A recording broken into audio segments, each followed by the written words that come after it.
morning, everyone, and welcome back to Slow Burn.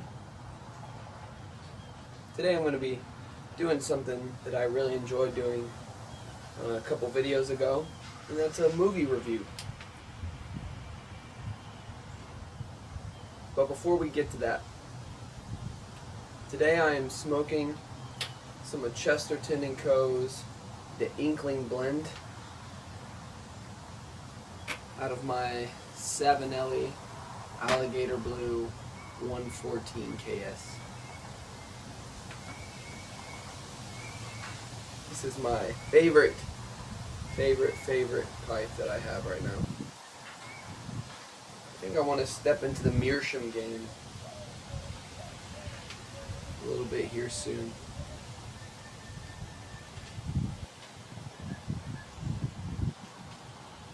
My birthday's coming up, so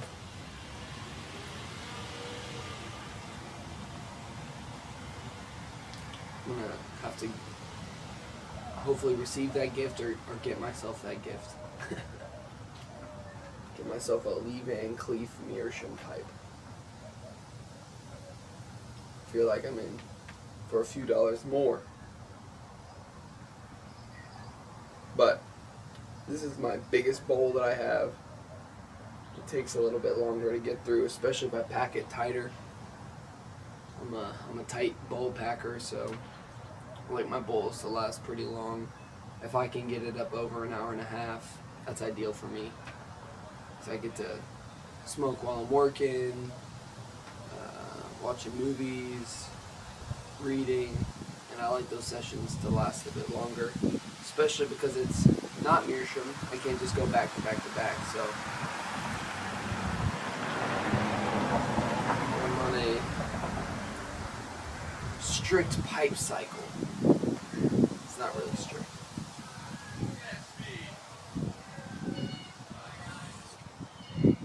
Wind's picking up a bit.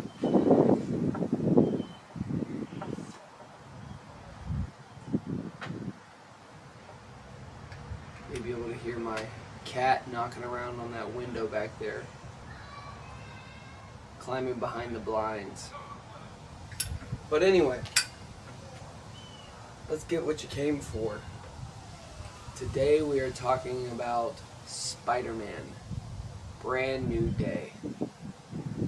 And just from a filmmaking standpoint, cinematography, composition, all of that, this is probably the best Spider-Man film, live-action Spider-Man film that's been done. And I don't say that lightly. I'm a huge fan of the other ones, Tobey Maguire, Andrew Garfield, even the Tom Holland ones. While I did feel in some movies past they can ride the line of corniness, there may be one or two moments of that in a whole movie that's just very well done. Very, very well done. Now, I do want to talk about some of the good things. I do want to talk about some of the red flags, and then kind of what that looks like from a real-world standpoint. How does that apply to our lives today? But before I do that, I am going to step into some spoilers. So, if you have not seen the movie and do not want to get the movie spoiled for you, I would stop it about right here and come back after you check out the movie.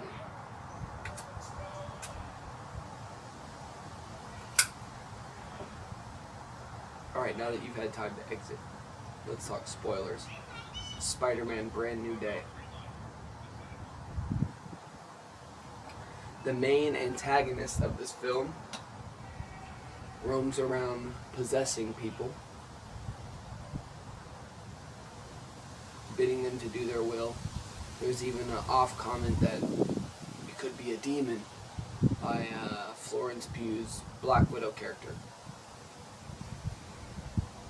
who makes a few appearances in this movie, obviously to foreshadow Spider-Man's connection with the Doomsday cast. Doomsday will be coming out in December, so I really hope that movie is not just a bunch of new characters meeting each other the whole time. I really wanted to be a Doctor Doom movie with Avengers as side characters would be super ideal. And if they defeat Doctor Doom in one movie, I'm going to be a little upset. This Spider-Man movie did a great job at making me think we were about to get Doctor Doom. I was like, oh, here we go. He's going to see Tony. He's going to see Robert Downey Jr. and be like, Tony Stark. But no, dude. That didn't happen, unfortunately. No, but I was not mad about what did happen. And that was Jean Grey. For those of you unfamiliar with the Marvel comic book lore, Jean Grey is a character from the X-Men. For those of you who saw the 2000s X-Men's movie, she was the one that Wolverine loved, who was dating Cyclops. That was a big banter point within those movies. Then if you saw like First Class, Dark Phoenix, Apocalypse, Jean Grey was played by Sophie Turner in those.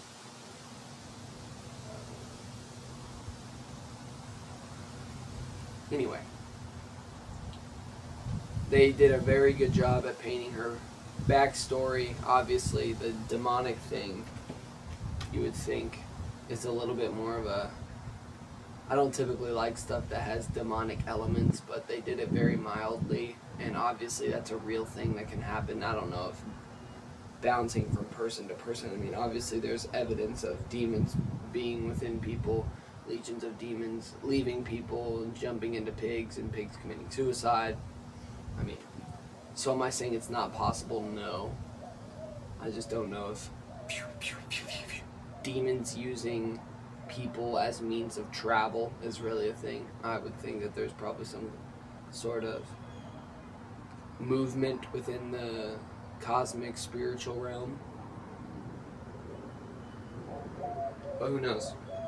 That goes into a lot of like, did the entities pass away with the flood, or were they just strictly spiritual after that? There's a whole lot of things we can get into with that. And X-Men are historically spiritual, but not spiritual, like more from a nihilistic perspective, I guess, because they believe in evolution. Professor X is, I mean, in all the 2000s movies especially, they talk a lot about evolution because they're mutants, and mutants were just basically defects in genetic mutations that gave them extraordinary abilities. Now, everyone likes to see themselves in superhero movies, and I think that the modern superhero narrative has pushed that like genetic mutations and stuff, like they could be the unlock and give us crazy powers and whatnot. Most cases of genetic mutations in the world today actually end up being like horrible defects and just things that make life harder, not easier, and more extraordinary. Not to say that that's everyone who has some sort of genetic mutation, but it's a large majority from my understanding, unless there's some hidden gang of superheroes that has yet to reveal themselves to the public. But I ask everyone to put their tinfoil hats on for a minute. I love my tinfoil hat. And this movie stepped into the tinfoil hat area. They talked a lot about mind control experiments from the government, experimenting on people for a means to an end. And I was just deeply reminded of MK Ultra, a lot of the CIA declassified and yet destroyed documents that, you know,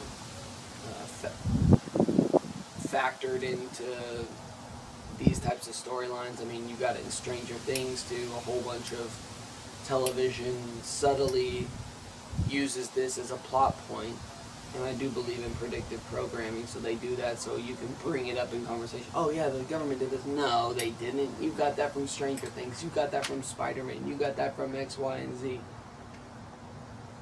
That is a real tactic, and there are real documents on CIA.gov.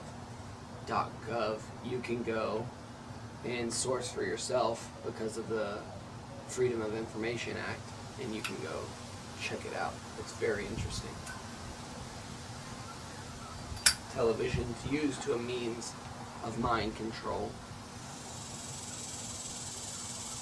And back in the day, and probably still today, I mean, along with other things like Operation Mockingbird, MK Ultra, I mean, the media is just kind of an echo chamber.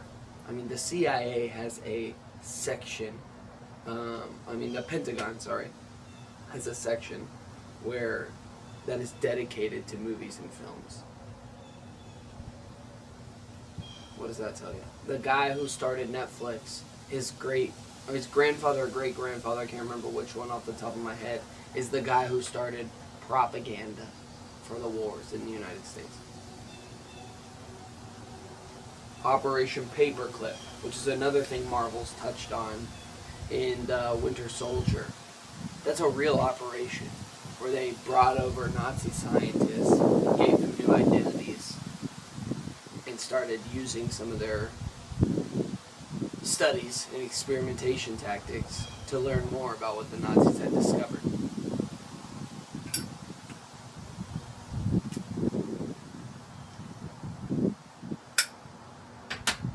So, movies definitely touching on all of that, and I'm not mad about it. I think it's good to know. I hate that the predictive programming side of it and the subliminal messaging, but that's the world we live in. I kid you not, there is not one movie you can watch that doesn't have any of it. But this wasn't weigh you down, I'm leaving the theater depressed for that reason type of movie.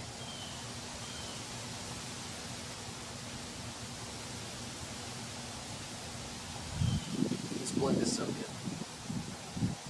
I do not appreciate this one enough. If you want to know more about this blend, I do a review on it, the Inklings review. It's a slow burn episode. It's like episode 4 or 5, I think. I can't remember off the top of my head. But it's good. Now I wanted to get into what I really loved about the movie. And that's what I like to call the gospel of Spider-Man. Now slow down. How can you say the gospel of Spider-Man? It's not a book in the Bible. It's just a good title for what I thought this review is. What does gospel mean? It means good news. And I'll get into why I'm calling this that, the gospel of Spider-Man. Well, in honor of the Inklings blend, I feel like it's only appropriate that I quote the words of Tolkien. I've said it on here before, I think. If not, I've definitely said it in just passing conversation. But every story has echoes of the true myth. This is what C.S. Lewis really started to understand when Tolkien talked to him about it. Or, I guess, yeah. And it's so true even in all the stories today. The stories that move us, that shape us, that really open our eyes and make us look at the world differently. Why do they do that? It's because they're echoes of the truest story ever told. They're echoes of the greatest story ever told. And that's that the Creator God came down from heaven and died for all of us. Right? That's the gospel. Why did he do that? Well, for one, we can't live life on our own. We cannot be righteous on our own. We cannot be justified, glorified, sanctified on our own. Why? Because it's not within our power to do so. I mean, that's exactly what the law of the Old Testament highlighted perfectly, is that anytime you try, you're going to fail. Love the Lord God with all your heart. Why can't we do that? We try, we wake up. But a lot of people's faith, mine included, for a really long time, ebb and flow with our good days and our bad days. Do I feel like I'm close to God today? Okay, then I'm saved. Do I feel like I'm far from God today? Okay, then I'm not sure about my salvation. Thank God my salvation does not rely on my feelings about my salvation, because the work's already done. He did it all. He did it all, so we don't have to walk through this life by our own design, by our own power, to live the life we're called to live. Why? Because when you accept Him, when you accept the gospel and He comes into your heart, He changes you. You've heard it said probably that you don't need to shower, or you don't need to rinse off before you get in the shower. That is exactly what I'm saying here. You're trying to whiten up. You know the fruits of the Spirit. A lot of people grow in church, me included. Like, you know the fruits of the Spirit, so you're white-knuckling your way, trying to consciously display those. That's how you end up with fake people, theatrical people, where they're just walking little talk boxes who speak strictly in scripture verses and stuff like that. Like, ew, I'm sorry. That's just as bad as being like in complete rebellion against God, in my opinion. Why? Because it's not a genuine faith. It's by your own power. It's completely by your own power. Now, why do I say any of that? How does this relate to Spider-Man? One of the main messages throughout this entire movie, it's from his Aunt May, who passed away in the No Way Home, so that's a spoiler for that one. If you haven't seen No Way Home, you're a little behind. I think that movie came out like 5 years ago. Maybe it's not that long. Regardless, it's very important scene in that movie where Aunt May is talking to him about, hey, you're special. You got supernatural abilities. Don't get, too special for the rest of us. But also, remember this. You don't have to do this alone. You don't have to do this alone. Now, a lot of people, me included, grew up watching superhero movies and seeing yourself in the hero. Like, oh man, it's awesome. But what I loved about this movie is the way they painted the hero. Now, again, there's a lot of stuff. There's language and all types of things that, again, I don't agree with, but that's the world we live in. So let's look past that for a moment and just talk about the principle of this character. I stopped seeing myself in the hero of the story. In all likelihood, I'm really like the passing civilian who, because Spider-Man grabbed a concrete slab falling 30 stories, it didn't crush me because he pulled it out the way. So who's the main character? Who's the hero? Well, that's undeniably Jesus. In every story, the echo of the main character, of the hero, is Jesus. It's echoes of the true hero, right? So, I love the way this movie painted the hero, because towards the end, Jean Grey realizes her sister's been killed by this government entity that was experimenting on her. She's at her wit's end. She wants to kill these people. And the whole movie she's been trying to enter into Peter to possess him or get into his mind and control him or whatever. And she's been unable to. Well, she gets really stronger. She gets way stronger by the experiments that they're doing on her. To the point her power gets a bit out of control, and she's able to enter into Peter's mind. And what she finds is herself sitting in Peter's spot when Aunt May is talking to him about that same thing. You're special, but you don't have to do this alone. And then Peter steps into the memory.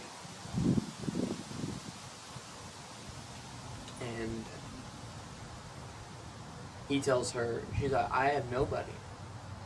He's like, well, I'm here.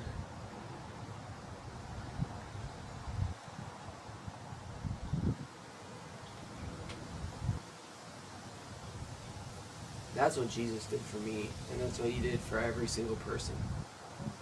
And that's the part that just got me emotional, because I'm like, that is what he did. He, like, you know, we all, in this individualistic culture especially, we're just so me, I'm special, listen to me, my way, my way.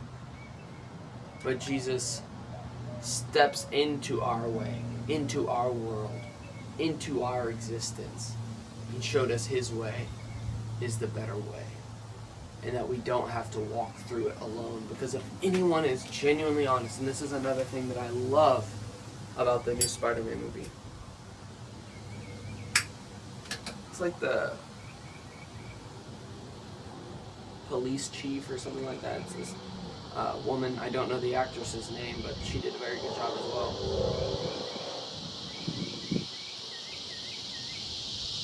We'll let the cicadas have their moment.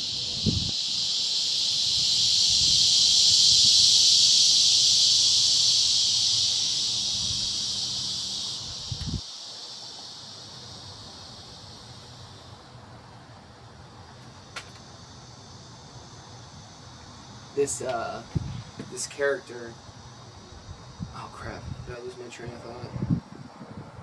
Where was I going with this? She told Spider-Man, man, well, don't have to do it alone.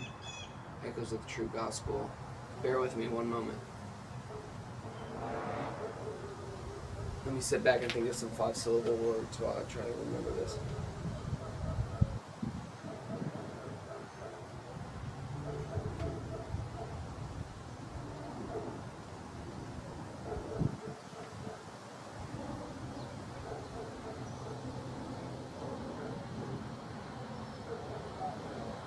Well, I don't remember.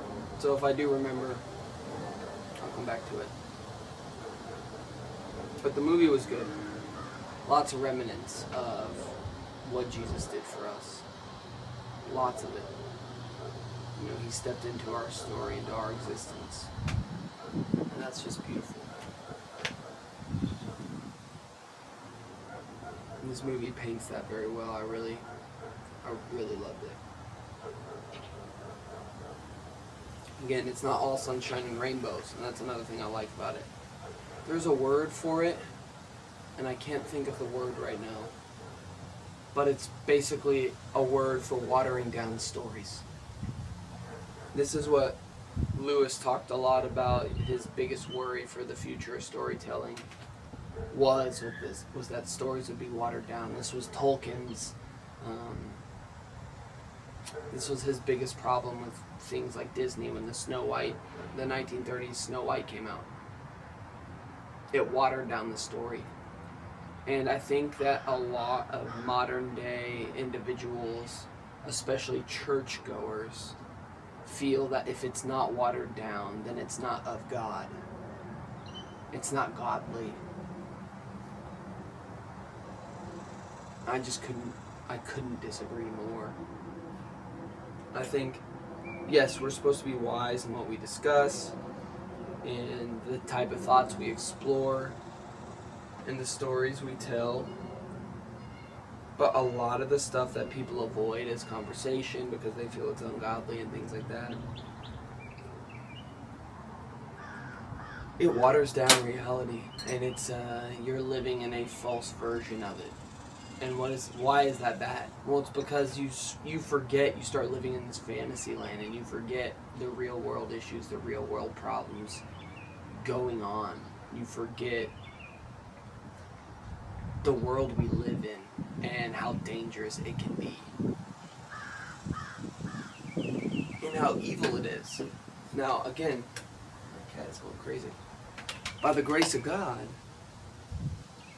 we don't have to worry about that stuff because we know who wins in the end. What we do need to be aware of is what outside people we're trying to share the gospel with are truly dealing with.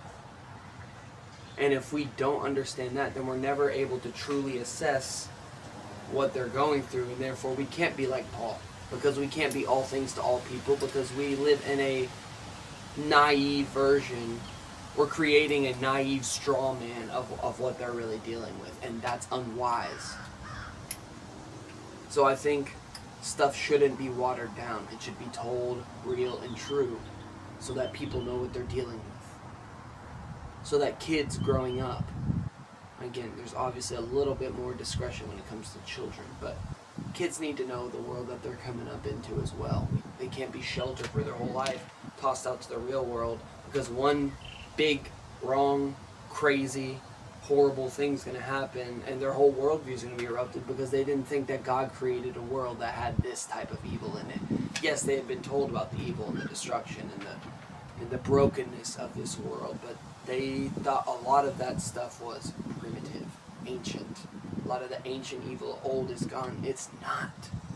There is nothing new under the sun, and there's a lot of horrible things going on in this world that people need to be aware of and comfortable talking about. Because it's not taboo if everyone just knows it's going on. And it makes the gospel a whole lot more relevant. It's always relevant. Don't make me say something I'm not. It's always relevant. But the stakes jump exponentially when you realize how broken you are. You realize what you actually need to be saved from.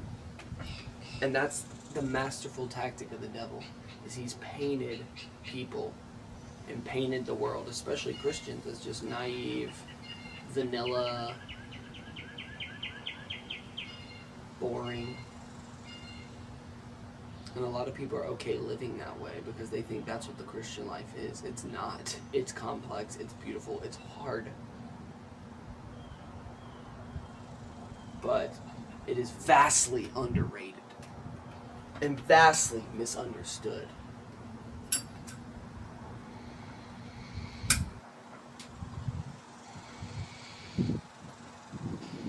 I still cannot remember what that woman said to Spider-Man. My problem is,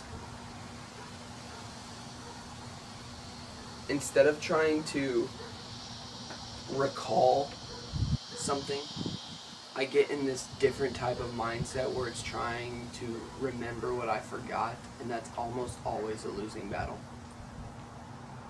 Instead of just, what was it I liked about it? What was it that stuck out to me? It's hard for me to get back into that spot because the only place my mind wants to go is, what did you just forget? I don't know if that makes any sense, but I deal with that consistently. I don't know if that's from like BC drug use or if that's like just the way I was. I also had a lot of concussions growing up, so maybe that factors into that. Maybe that's why I'm so weird. But one more thing I wanted to share today. Smoke and Inklings blend, talking about echoes of the true myth. It's only right that we read a little tiny portion of Return of the King. And it's probably not what you're expecting me to read because it's very short, but I want to talk about it.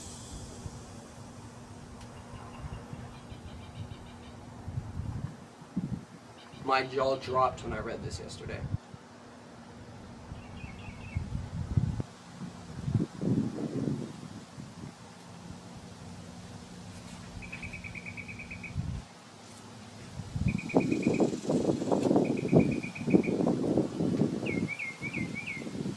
Alright, this is where the Fellowship is breaking apart. The ring's already been destroyed.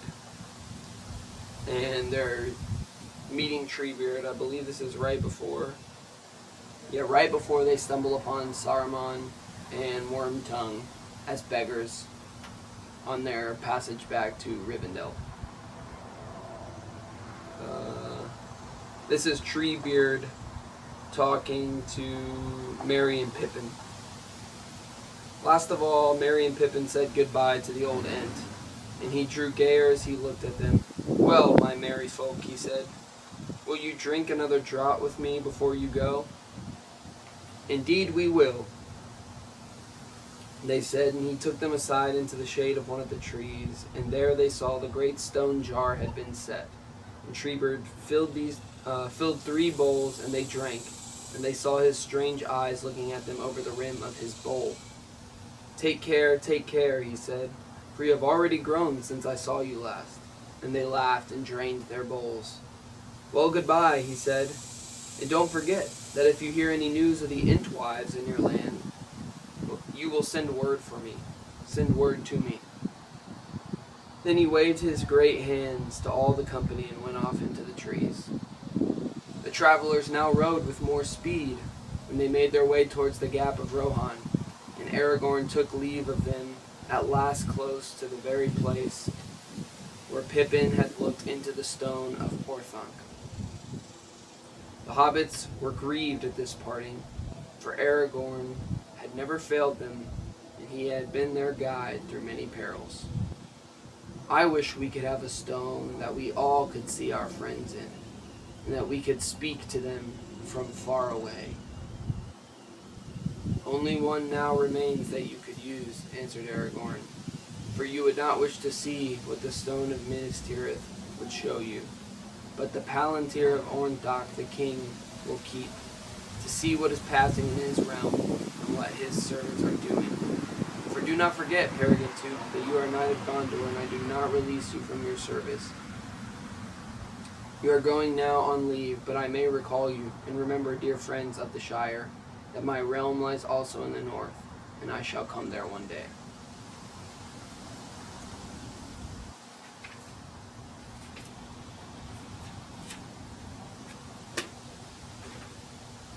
Miles, why did you read me that?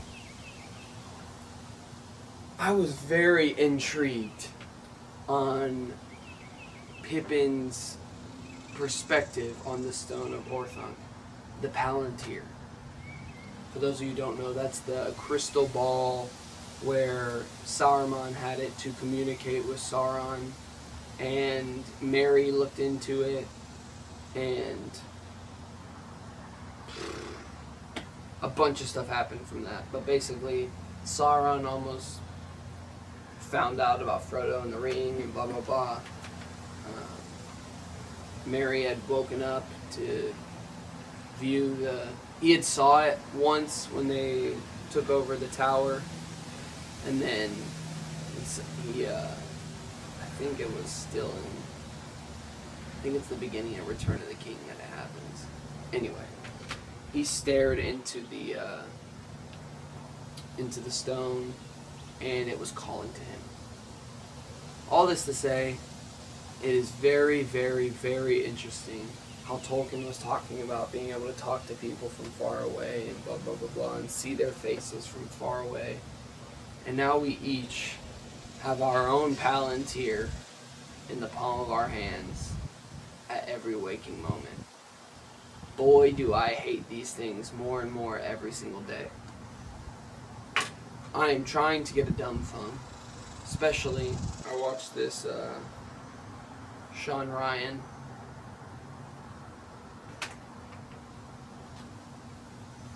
See that?